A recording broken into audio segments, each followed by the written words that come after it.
What's going on, guys? This is Sean Patrick and my brother Lucas right next to me.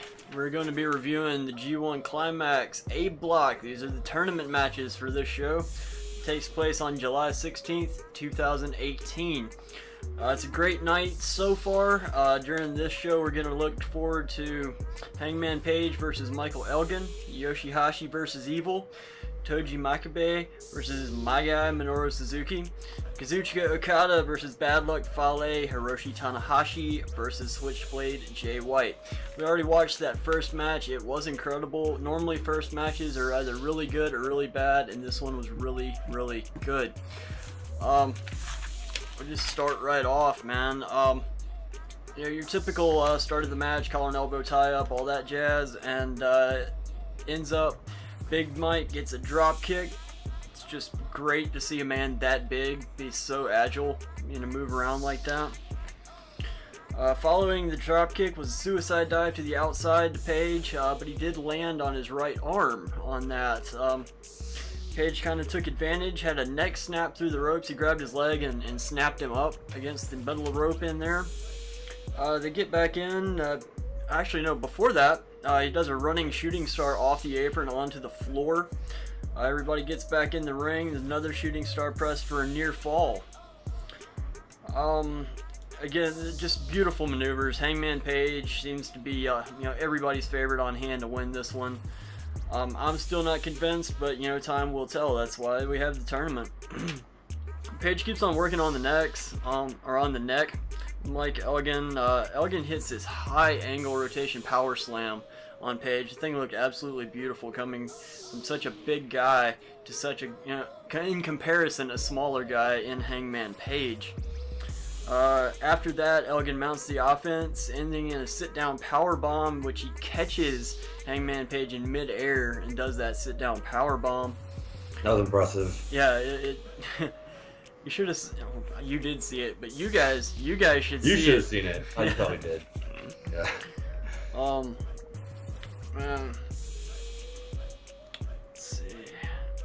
And then Page, you know, they have another, you know, series between them, ending with Page hitting a German suplex. Then Mike, he catches Page in midair, does a catch and release throw off the. It was in the corner. It wasn't off the corner, but they were over there, which kind of sends him into the other corner. There's a series of chops take place during that. Then okay, here's the one that you liked so much. That's when Page slingshotted in and got caught. Oh, you mean when he got hit by the clotheslines, or after that? No, this is when he got caught in. Oh, talking about when the cutter. Yeah, so Elgin picked him up. Basically, it's like what they said on the announce team. It's pretty much true, which was that it's kind of a modified version of Ospreay's new move, which is called the Stormbreaker. It's also, if you remember Braun Strowman, his first finish in WWE for like 10 minutes, maybe there's a second after that weird submission. It was in between like his move now. He did something similar where he put the guy on his back and then flipped him over into like a cutter. But Mike had him like sort of in the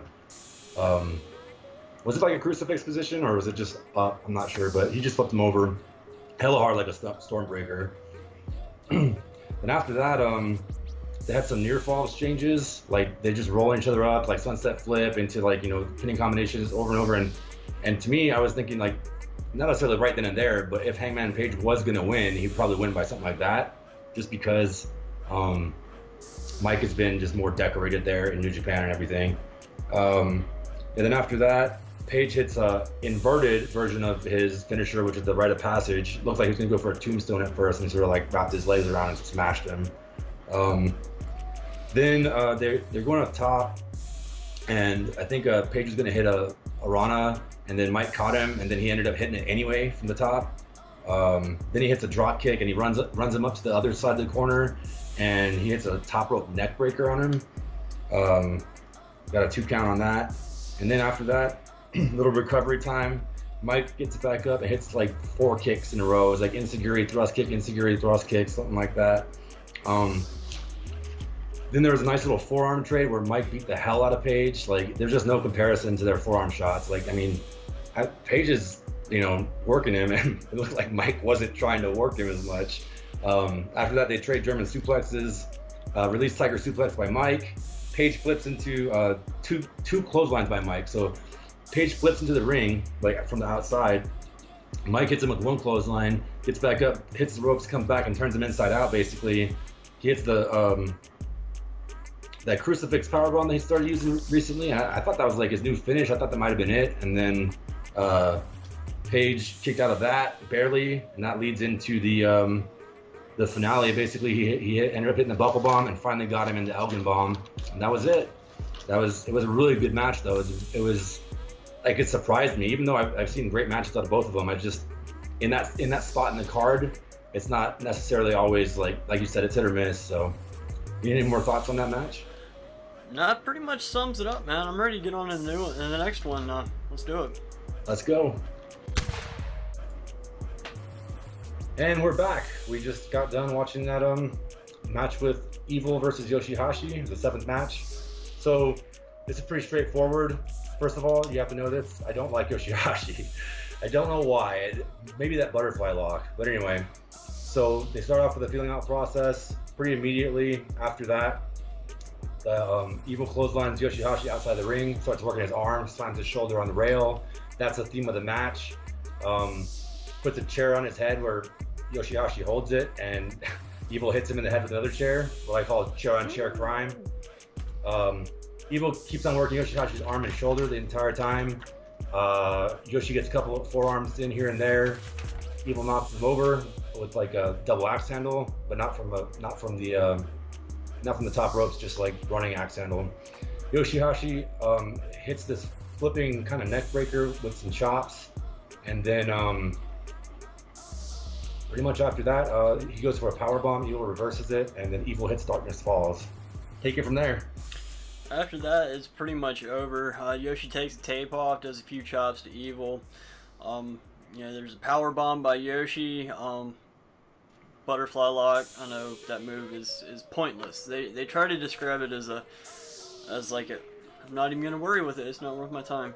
Anyway, he just picks Evil up, throws him down, does a kind of a swanton off the top. After that, Yoshi a couple slaps, double knees. Tease Karma and everything is evil for a little bit. Anyway, or at the end of the match, everything is evil. 1, 2, 3. Quick, Thank simple. Goodness. It's over. Moving on. Let's go see the next one right now. Hey everybody, we're back with the 8th match of the evening and the 3rd match of this particular episode of our coverage on the G1 Climax tournament. We have Tobi Makabe versus my guy, Minoru Suzuki. This one's pretty straightforward. It is just nothing but a forearm competition to see who wins. They beat the living hell out of each other for pretty much the entire match. I think we saw maybe 2 wrestling moves in the whole match, at least in the beginning. Of course, Suzuki tried to get the jump start, but the referee got in the way. He actually plays a really big part in this match. The referee does. In between all of the forearms and the dueling chairs on the outside, the referee takes a bump. He gets hit with a chair. They go outside of the ring. They come back in. The ref takes another bump. Desperado's out there with Suzuki as well, so he ends up throwing a chair inside the ring. Of course, it gets used, and it's just brutal shot after brutal shot after brutal shot. You can tell, going forward on, through the match, they just get increasingly harder and stiffer, and it's just nothing but a beatdown, just utter brutality all the way around, up until the very end. You want to tell us about the end of it? Yeah, so once they finally get back into the ring for like the last time, they do more forearms. There's a overhand chops from Makabe to Suzuki. He hits him with the clothesline and some punches. Suzuki hits him with a PK. More forearms.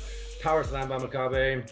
And then just slugging it out the whole time. There's an extended sleeper by Suzuki where there's kind of a spot there where it could have seemed like he could get him out, passed out, or it gets him at least weakened enough with a gotch pile driver.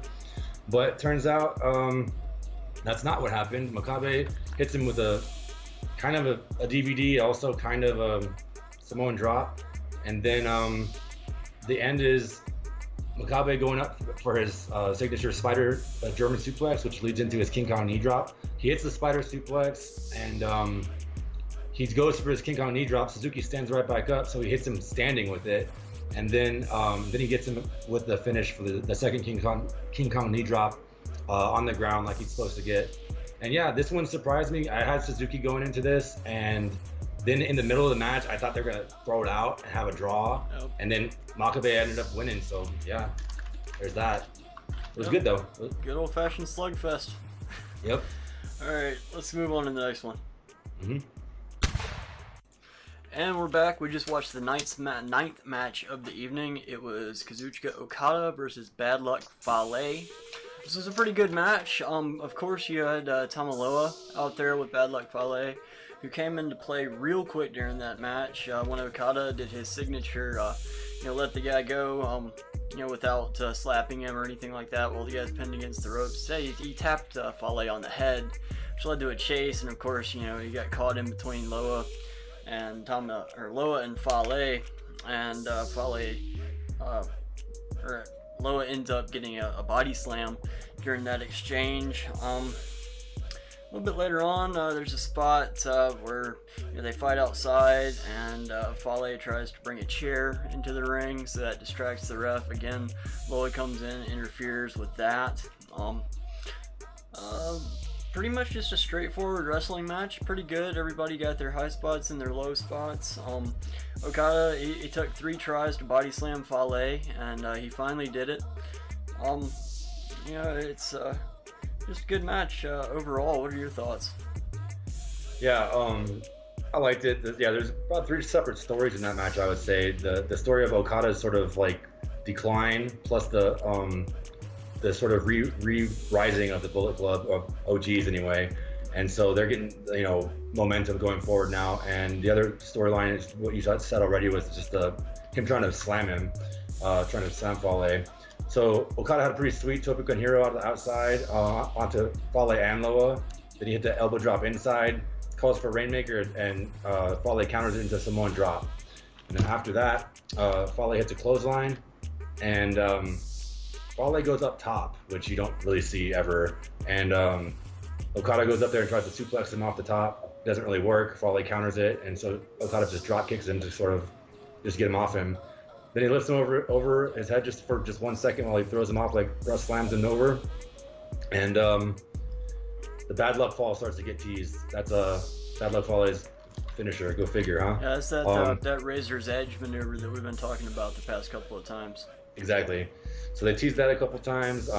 Then Okada hits 2 Rainmakers, but I think at least one of them was like a half Rainmaker. Yeah, the first 2 were like a half Rainmaker, and then the final one was... Yeah. And then after that, so Okada hits a drop kick, and then he hits another drop kick into Fale and right into Red Shoes. And so ref bump, and right when that happens, Tama Tonga runs in when Red Shoes isn't looking, hits the gun stun on Okada, and then Fale hits the Bad Luck Fall, and that was it. That's the match. All right, coming up next, we have Hiroshi Tanahashi versus Switchblade Jay White. Is that correct? That's it. That's the main event. Yep. All right, let's go watch it. Let's do it. All right, folks, we're back after watching match number 10 of the night, the main event, Jay White Switchblade versus the Ace Hiroshi Tanahashi. Excellent match. It really played into Jay White in his new heel character, with the great moveset that he has, the brutality, just not caring for anything as far as his opponent goes. Total destruction on the knees, on the neck, and on the back of Tanahashi throughout this entire match. And Tanahashi already had that injured neck, and he also had the injured knee, so it just plays in. No regard, no remorse, no nothing out of Jay White on this one. In fact, at one point during the match, Jay he took Tanahashi's knee, he was slamming it into the ring post. And what was interesting about that spot is Red Shoes refused to count the 3 count. He refused to get down and count that afterwards, for the use of the ring as a weapon. I found that a little bit interesting. What was that? they said red shoes wouldn't count after an illegal move was used. Mm-hmm. Like you're not gonna count right after that. It doesn't count. Like I'm not gonna. You have to do something else at least before I count on it. Yeah, that was pretty cool. We don't see that a lot. Let's see. Reverse figure 4 was applied to Tanahashi, again working on the knees. And a little bit later on, Jay's got Tanahashi up. Tanahashi ends up escaping, but on the way down, he jams his knee pretty hard on the mat. Straightens it out completely, ends up falling back into the corner. I almost thought it was going to be a stoppage, but he ended up continuing on. Unfortunately, Jay was getting the better of him in most cases. There was a little spot where a somersault senton, by Tanahashi, onto, I can't talk. Somerset senton, a dragon screw and a cloverleaf end up in a rope break. Jay hits him with a high angle suplex. I'm just going to throw it over to you right now because you've got the ending way better than I do. I just really like Jay White right now. Like he's on my good list. Like his moveset is awesome and his attitude is to match. So he just doesn't give a damn. Like you said, he eye gouges Tana right after that. Tana ends up getting a couple of dragon screws on Jay's leg as he tries to walk back in the ring, like on the middle rope. A sling blade attempt, and then it turns into a Blade Runner tease, and then a dragon suplex tease, and then a big German to Tana. After that, Jay does a double dragon screw to Tana's right leg on the mat. So he grabs his leg and just does it on the mat instead of the standing one. Then he does a half and half suplex, Blade Runner tease again. Jay starts working the neck even more at that point. He hits the snap Saito on the outside and starts just throwing his back and neck into the rails out there. And then you go inside. Jay hits a couple cool suplexes, half hatch, and like a final cut, or you would say like a suplex. It's like a twisting power slam kind of deal. And then I've never even seen this move before. I'm not sure how to call it, but what I'm gonna say is it was sort of a fisherman grab into like a Michinoku driver, like a sit out, but he had the fisherman grip on it. So I've never even seen anyone use that. So then Tana gets his last burst of offense and he hits the sling blade and he picks up, I forgot to say at one point, Jay White has grabbed the chair and was trying to use it, and Red Shoes grabbed it from him and ended up like, oh no, that was the Tanahashi, I'm sorry. What happened was Tana hit Jay and the chair went flying. And so at some point, Tanahashi grabs that same chair and everybody's like, oh, what the hell? Like Tanahashi's gonna use a chair. And then Red Shoes grabbed that from him, which like led to the distraction for Jay White to hit another eye gouge and a low blow. And then, talking about things you don't see, Tanahashi hits a low blow, which that's awesome, I guess. Twist and shout from there, sling blade. He goes up, he hits a high fly flow on Jay White, who's standing at this point. But Jay rolls into it, like rolls behind, or like his momentum goes backwards. Yeah, rolls through it. And he tries to tease another sling blade at that point. I mean, sling blade. All these blade moves. Blade Runner, sorry. And then there's another dragon suplex tease, and this time Tanahashi hits the German suplex, straight jacket style. Now, at this point, Tana goes back up to the top to try to hit the high fly flow. Jay White throws Red Shoes into the corner that Tanahashi's on top of. So Red Shoes knocks Tanahashi off the thing, off the ropes. And that's when Jay White grabs the chair, hits him in the face with it, and then hits a Blade Runner, and because Red Shoes didn't see the chair shot or anything. Yeah, Blade Runner for the finish. Jay White goes over, and yeah, it was a really good match, and he had to cut a good promo afterwards. He's got real heat in the crowd, and he's doing a real good job. He deserves the push he's getting, so yeah, I like it. And Tanahashi put him over and did everything right. They're both selling the whole time, like especially on the way out. Jay White, even during promos, his interviews afterwards, he's selling like everything that he went through. Like he went through his whole. I watched his actions. He went through his nuts to his leg to he went to everything that he got hit on while he was talking, which was interesting. So yeah. Yep, Jay White, he's really coming into this character, and like you, I'm really enjoying this switch. No pun intended. Yeah. His chaos, his New Japan, his G1 is what he said at the very end. And that's what we're going to say at the very end, too. So until next time, breathe.